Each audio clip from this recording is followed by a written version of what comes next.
ఏంటి స్టేటస్ పెట్టారా లేదా?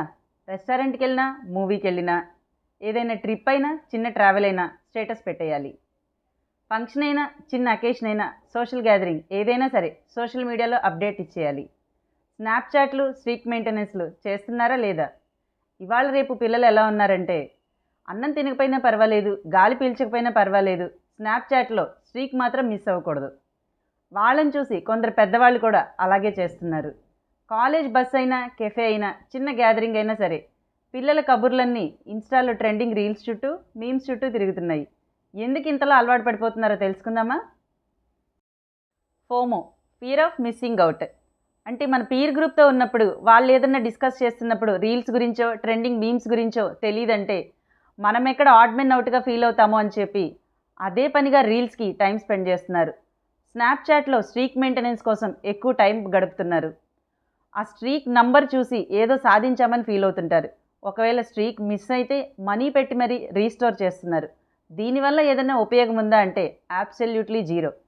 మనలో చాలామందికి స్టేటస్లు పెట్టడం, సోషల్ మీడియాలో పోస్ట్ చేయడం ఇవన్నీ అలవాటు అయి ఉంటాయి.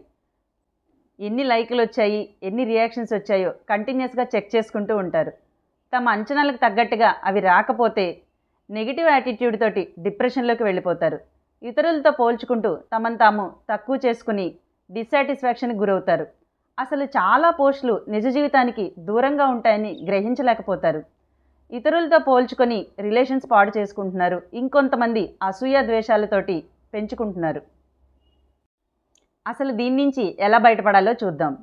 మన వాల్యూ లైక్స్, వ్యూస్ వల్ల కాదు, మన క్యారెక్టర్ వల్ల పెరుగుతుందని గ్రహించాలి. మన ఫోటోకి ఎవరో లైక్ కొట్టలేదని, కామెంట్స్ పెట్టలేదని చిన్న చిన్న విషయాలను మనసులో పెట్టుకొని ప్రశాంతత దూరం చేసుకోకూడదు. మన ఫీలింగ్స్ని ప్రతిరోజు బయట ప్రపంచానికి ఎక్స్ప్రెస్ చెయ్యక్కర్లేదు. అలాగే వారి నుంచి స్పందన కూడా ఎక్స్పెక్ట్ చెయ్యక్కర్లేదు. ఇవన్నీ దృష్టిలో పెట్టుకొని లైఫ్ని హాయిగా గడపడానికి ప్రయత్నించాలి. చిన్న చిన్న విషయాలకి స్ట్రెస్ ఫీల్ అవ్వకూడదు. ప్రతిరోజు ఒక పర్టికులర్ టైంలోనే మొబైల్ చూడాలని పెట్టుకోవాలి. కుటుంబ సభ్యులతోనూ, ఫ్రెండ్స్తోనూ మనస్ఫూర్తిగా మాట్లాడడం ద్వారా ఇలాంటి అలవాట్ల నుంచి బయటపడచ్చు. కొత్త కొత్త హాబీస్ ట్రై చేయండి. ఇంకా ప్రొఫెషనల్ హెల్ప్ కోసం I'm always there with you. Thank you.